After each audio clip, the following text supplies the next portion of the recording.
এই বাংলাদেশ ঈসা আলাইহিস সালাম শাসন করবে ইনশাআল্লাহ। এই ভারত ঈসা আলাইহিস সালাম শাসন করবে এই জেরুজালেম ঈসা আলাইহিস সালাম শাসন করবে এই আরবের যত কান্ট্রি দেখতেছেন সবগুলো ঈসা আলাইহিস সালাম শাসন করবে। তার আগ পর্যন্ত আপনারা এই খেলা চালাতে থাকেন, কোনো লাভ নাই, আস্তে আস্তে সব শেষ হয়ে যাবে। এখন একটা মজার প্রশ্ন, এই প্রশ্নটা দিয়ে শেষ করি। তো ইমাম মাহদী আবার কখন আসবে? আমরা তো বুঝলাম ইমাম মাহদী আসবেন, তারপরে দাজ্জাল, তারপরে ঈসা আলাইহিস সালাম, তারপরে খেলাফা, এই তো। ইমাম মাহদী আবার কখন? আমাদের বুয়েটের মাহদী বের হয়, পাঞ্জাব থেকে মাহদী বের হয়, হ্যাঁ, বাংলাদেশের ওই কোনায় মাহদী বের হয়, সৌদি আরব থেকে ওই কোনা থেকে মাহদী বের হয় না? খুব ভালো করে মনে রাখবেন, যতক্ষণ এই বিশ্বে একটা মালহামা না হচ্ছে মাহদী আসছেন না। কথা ক্লিয়ার? এই বিশ্বে যতক্ষণ একটা মালহামা না হচ্ছে মাহদী আসছেন না। তিনি আসবেন ফাতিমা রাদিয়াল্লাহু আনহার বংশ থেকে। কার বংশ? তার আসল নাম মুহাম্মদ। কি নাম? তার নাক উঁচু, নাক একদম উঁচু খাড়া, কপাল চওড়া, চেহারার গড়নটা আমাদের নবী সাল্লাল্লাহু আলাইহি ওয়াসাল্লাম। তার বাবার নাম হবে আব্দুল্লাহ, তার মায়ের নাম হবে আমিনা। তিনি দায়িত্ব নিতে চাইবেন না, তিনি দায়িত্ব নিতে চাইবেন না। তিনি দায়িত্ব না নেওয়ার জন্য মদিনা থেকে পালিয়ে মক্কায় চলে আসবেন। ভয়ে আমাকে দায়িত্ব দিও না, এই ভয়ে। ও তিনি আরবি ভাষায় কথা বলবেন, বাংলা ভাষায় না। এখনকার মাহাদিরা পাঞ্জাবি ভাষায়, বাংলা ভাষায় কথা বলেন, ঠিক আছে?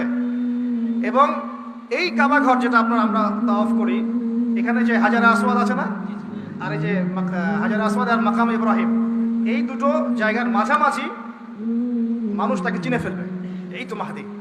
তার হাতে মানুষ বায়াত নেবে 313 জন। কতজন? ওই তালুত বাহিনীটা 313, বদরও 313, এখানেও 313। এবার শুরু হবে আসল খেলা। এবার প্রথমে ওই আরবেরই একটা গোত্র, বনু কালব। কোন গোত্র? এই বনু কালব এই ইমাম মাহদীর বিরুদ্ধে যুদ্ধ করবে। আল মাহদী এই যুদ্ধে জয়লাভ করবেন ইনশাআল্লাহ। তারপরে সিরিয়া, শাম থেকে, শাম মানে শুধু সিরিয়াই না, ওই পুরো অঞ্চলটাই শাম, ওখান থেকে একটা দল আসবে এই মাহদীর সাথে যুদ্ধ করার জন্য। আল্লাহ পাক তাদেরকে মক্কা মদিনার মাঝখানে বাইদা নামক জায়গায় ধসিয়ে দেবে। কোন জায়গা? বাইদা। এটাই সেই চিহ্ন যেটা প্রমাণ করবে যে এই ব্যক্তি মাহদী। কথা বুঝতে পারছি? এরপরে মুসলমানদের আর কোনো পতন নাই, আর পিছনে ফিরে তাকানোর কোনো সুযোগ নাই। মুসলমানরা আর মাথা নিচু করবে না ইনশাআল্লাহ কোনো দিনের জন্য। তারপর চলতে থাকবে খালি ইসলামের বিজয় আর বিজয় আর বিজয় আর বিজয়। আল্লাহু আকবার। এভাবে চলবে। তবে মাহদী কখন আসবেন? আগে মালহামা, তারপর মাহদী।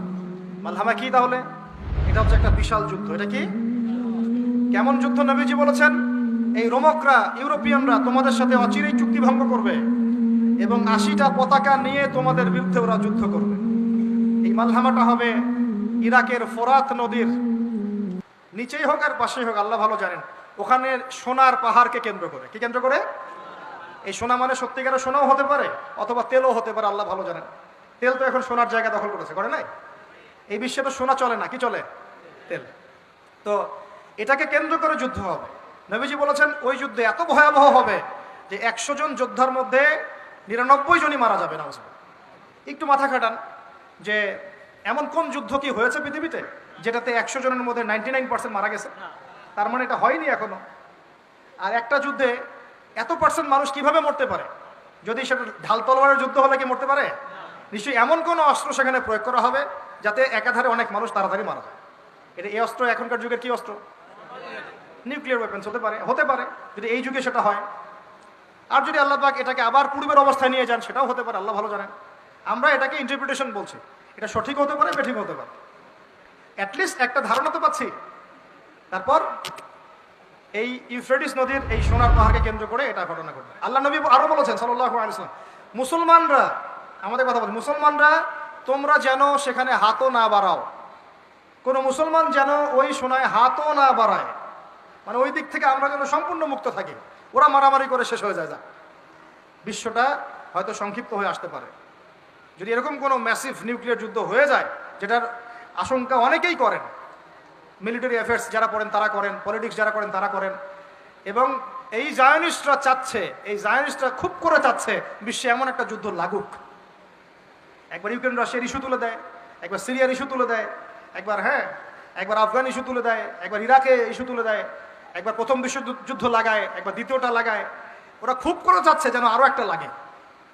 এবার যদি লাগে তাহলে এটা কনভেনশনাল যুদ্ধ হবে না, এটা দেখবেন একটা নিউক্লিয়ার যুদ্ধ হয়ে গেছে। সেটা হয়ে গেলে ওয়ার্ল্ডের আয়তন আর এমন থাকবে কিনা আল্লাহ ভালো জানে।